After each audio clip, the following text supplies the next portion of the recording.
Alléluia. Shalom, shalom, shalom à toi, mon frère, ma soeur. J'espère que la grâce de Dieu t'a localisé en ce début de semaine. Nous voici encore rassemblés autour de notre Père Créateur pour lui dire merci. Merci pour son grand amour et sa bonté renouvelée encore en nous en ce début de semaine.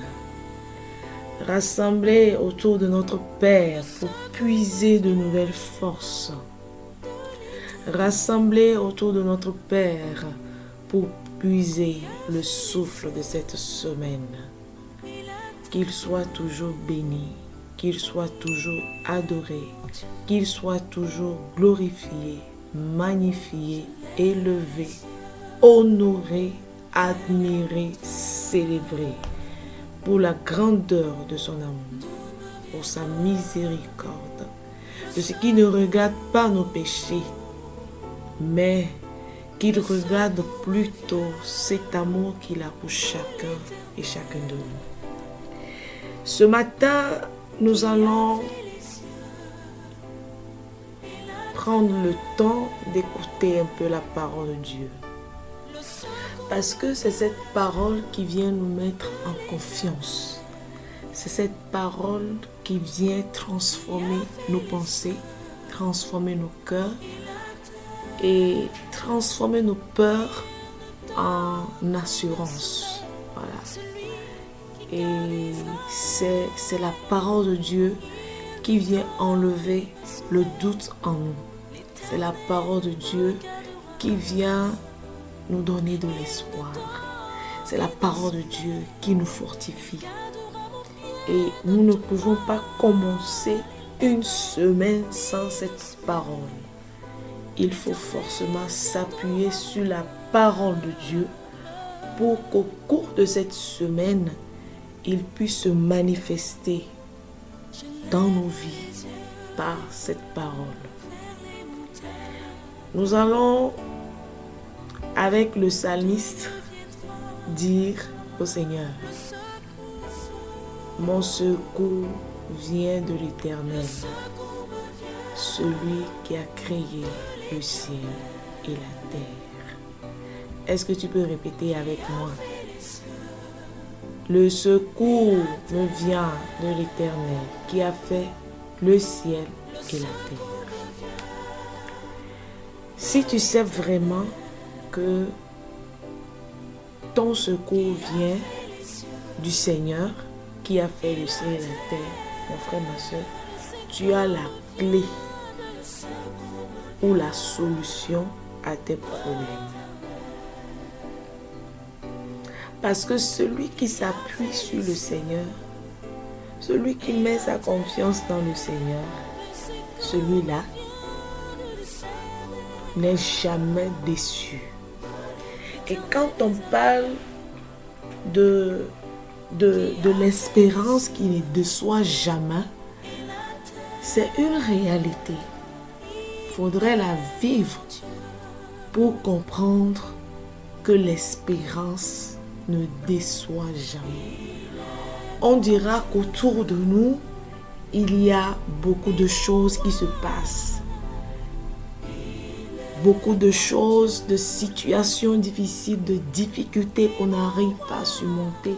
Ou autour de nous, on voit les gens souffrir.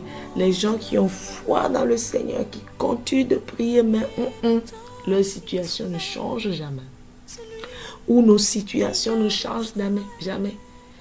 Nous prions, nous disons oui, Dieu le fera, mais jusqu'aujourd'hui, rien ne change. La question que nous devons nous poser, c'est de savoir, est-ce que réellement, cette confiance que nous devons mettre en Dieu, Père Créateur, cette confiance que nous devons mettre en lui, est-ce que réellement nous avons confiance en Dieu? Est-ce que réellement nous avons la foi en Dieu? Il ne suffit pas, je le dis toujours, il ne suffit pas qu'on aille à l'église.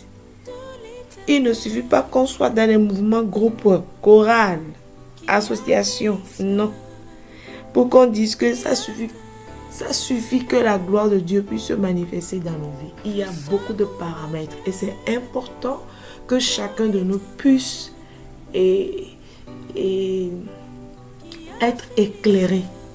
Chacun de nous arrive à voir tous ces paramètres-là et savoir comment avancer. Voilà, comment avancer.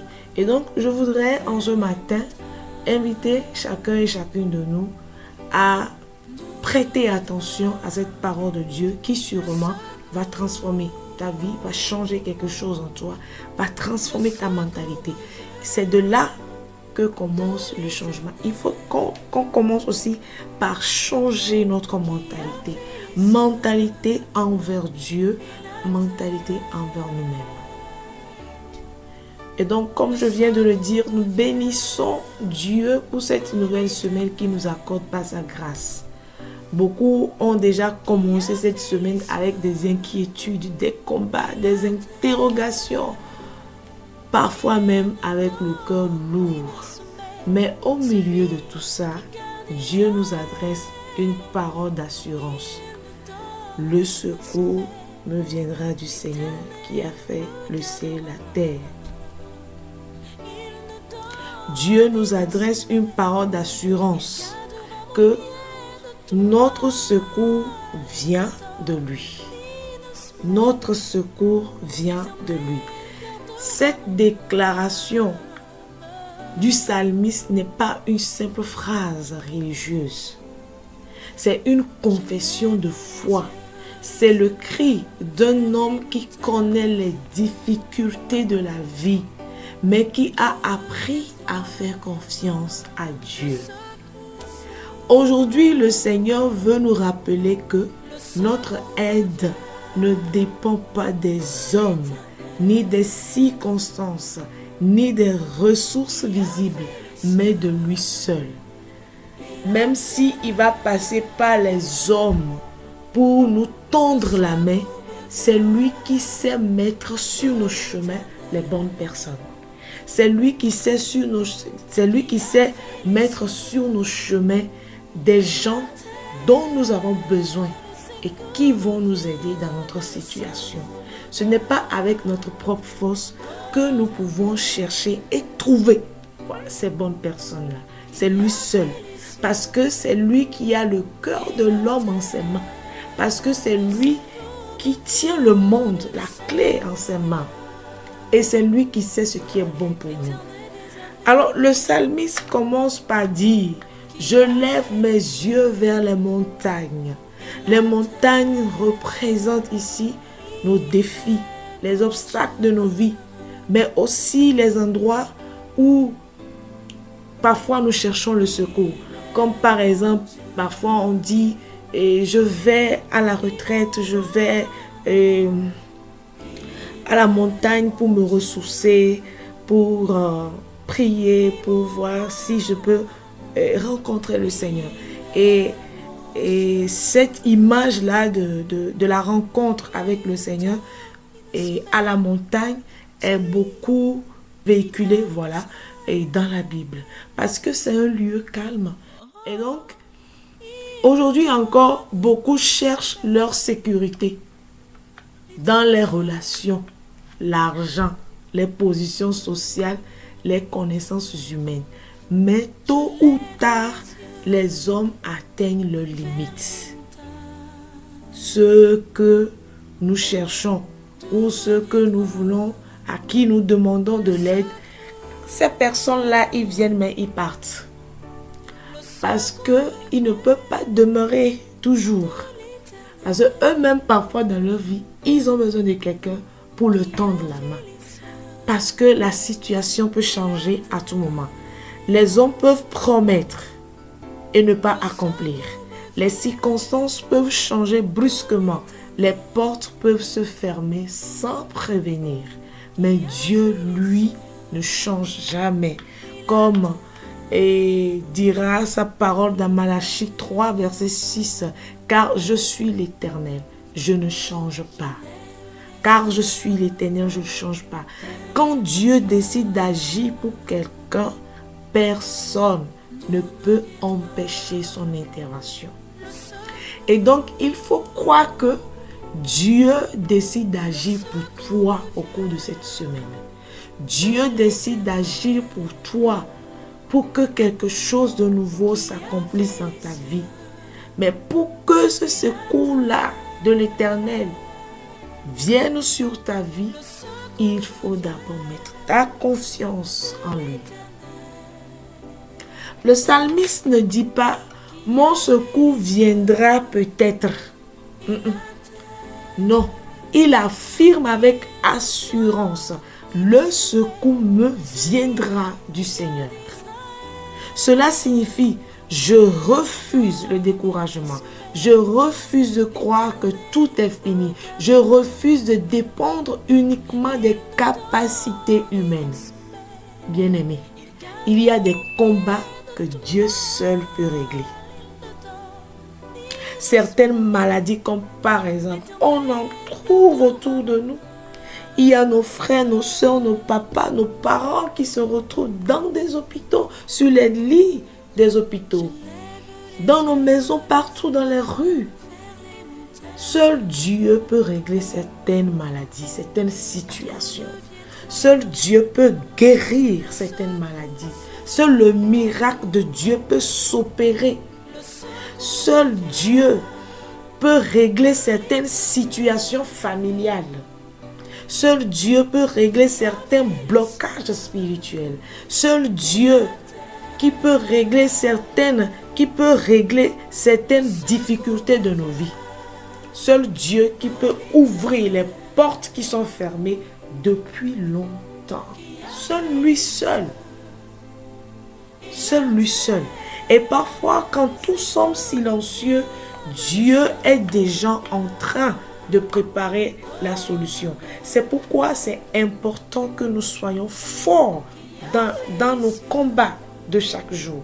C'est pourquoi c'est important que nous résistons, que nous soyons des hommes et des femmes forts, qui continuent d'espérer et qui continuent de prier et espèrent que quelque chose de nouveau va se passer. Ésaïe 41, verset 10 dit « Ne crains rien, car je suis avec toi. Je te fortifie, je viens à ton secours. » C'est important, mon frère, ma soeur, que tu crois toujours à la parole de Dieu. Quand cette parole sort, c'est qu'elle veut faire quelque chose dans ta vie. La parole de Dieu ne sort pas pour le plaisir, mais elle sort pour accomplir sa mission. Comme Ésaïe le dira encore, le Seigneur qui dira par Ésaïe, ma parole ne revient pas vers moi sans avoir accompli sa mission, sans avoir fait germer la semence du semeur. Et donc, il faut que tu sèmes la foi pour que la gloire de Dieu puisse se manifester dans ta vie. Amen. Alors nous continuons avec le psalmiste qui dit, le Seigneur, mon secours vient du Seigneur, qui a fait quoi? Qui a fait le ciel et la terre. Ce n'est pas pour rien, il a précisé cette phrase, qui a fait le ciel et la terre. Parce qu'il veut mettre Dieu au-dessus de tout. Il veut mettre Dieu, ou bien il met Dieu plutôt au-dessus de tout.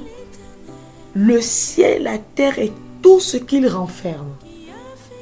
Jusqu'à lui-même qui est sa créature. C'est lui qui a tout fait. C'est lui qui le connaît. C'est lui qui sait ses besoins. C'est lui qui sait par où passer. Parce que c'est lui qui a pris le temps de créer tout ça. On n'était pas là. On n'avait pas les yeux. On n'était pas là. On n'était pas là et c'est lui seul. Et on ne sait pas par quel moyen il a fait tout ça là. Et il nous a créés. C'est lui qui a tout dans ses mains. Alors, pourquoi cette précision? Parce que le psalmiste veut nous faire comprendre que notre secours vient du Dieu Tout-Puissant. Celui qui a créé toutes choses. celui qui a créé toutes choses, celui qui a créé la lumière, qui a fixé les étoiles, qui a ouvert la mer rouge, c'est lui qui a ressuscité les morts et est encore capable d'intervenir aujourd'hui dans nos vies, au milieu de nous. Ce que tu traverses n'est pas trop compliqué pour Dieu. Même si les hommes disent c'est impossible, il n'y a plus de solution, ton cas est difficile, c'est Dieu qui a le dernier mot. Et ce n'est pas la première fois que tu entends cette parole, que c'est Dieu qui a le dernier mot dans ta vie. Est-ce que tu saisis cette parole? Il faut saisir cette parole pour qu'elle puisse avoir impact ou effet sur ta vie. Il faut que tu saisisses cette parole. C'est Dieu qui a le dernier mot dans ma vie ou sur ma vie. Et tu dois confesser cette parole. C'est Dieu qui a le dernier mot sur ma vie. Parce que rien n'est impossible à lui. Luc 1,37. Rien n'est impossible à lui. Alors mon frère, ma soeur, au début de cette semaine, Dieu t'invite. Dieu m'invite. Dieu nous invite à lui faire confiance. Peut-être que cette semaine commence déjà avec des factures impayées, des combats intérieurs, des projets bloqués, des inquiétudes pour l'avenir, des larmes cachées. Mais Dieu te dit aujourd'hui, regarde vers moi. Avant de regarder tes problèmes, tourne ton regard vers moi. Lève les yeux vers moi et non pas vers tes problèmes. Focalise ton regard sur moi et non pas sur tes problèmes, et non pas sur tes difficultés, et non pas sur tes blocages, et non pas sur ta maladie, et non pas sur tes inquiétudes et sur tes doutes. Focalise ton regard sur moi. Le secours de Dieu peut venir ou peut prendre plusieurs formes dans nos vies. Une porte qui peut s'ouvrir, une faveur inattendue, une guérison, une paix intérieure, une restauration, une réponse à une prière ancienne. Et c'est ce que nous prions pour chacun et chacune de nous au cours de cette semaine. La grâce de Dieu pour ouvrir de nouvelles portes, pour nous donner la paix, pour nous restaurer, pour exaucer nos prières, nous donner une faveur, faire faveur à chacun et chacune de nous. Parce qu'il n'est pas un Dieu qui n'abandonne. Et il n'abandonne jamais ceux qui se confient à lui. Comme dira le psaume 42, verset 6, Dieu est pour nous un refuge et un appui, un secours qui ne manque jamais dans la détresse. Dieu est pour nous un refuge, un appui, un secours qui ne manque jamais dans la détresse. Alors mon frère, tu vas répéter cette phrase. Dieu est pour moi un refuge et un appui, un secours qui ne manque jamais dans la détresse. Parce que mon frère, ma soeur, les détresses, nous en aurons dans nos vies. Les difficultés, nous en aurons dans la vie. Mais celui qui a foi en Dieu demande la force de supporter, demande la force de tenir, demande la force de résister quand ça fait mal. Et c'est après cela que Dieu nous donne la joie. C'est après cela que Dieu nous donne le bonheur. Parce que justement, il faut souffrir un peu pour avoir le bonheur. Tout ce que nous voulons recevoir sur tous les plans de nos vies, nous devons d'abord souffrir. Nous devons d'abord passer par la passion avant la gloire de la résurrection, avant de rentrer dans la gloire de la résurrection. Alors, bien-aimés, pour conclure, au cours de cette semaine, ne laissons pas la peur nous dominer. Ne laissons pas les mauvaises nouvelles éteindre notre foi. Ne laissons pas les difficultés nous faire oublier qui est notre Dieu. Le Seigneur est encore capable de nous relever, de nous restaurer, d'ouvrir les chemins, de transformer nos situations impossibles. Ou encore, je vais plus le dire ainsi, de transformer une situation impossible. Alors tu vas encore déclarer avec foi, avec moi, mon secours me viendra du Seigneur qui a fait le ciel et la terre. Mon secours viendra du Seigneur qui a fait le ciel et la terre. Mon secours me viendra du Seigneur qui a fait le ciel et la terre. Que le Seigneur lui-même nous donne la grâce d'avoir confiance en lui, la grâce d'avoir foi en lui, de mettre notre espoir, notre assurance en lui. Amen. Prions. Père éternel, je te remercie pour cette nouvelle semaine.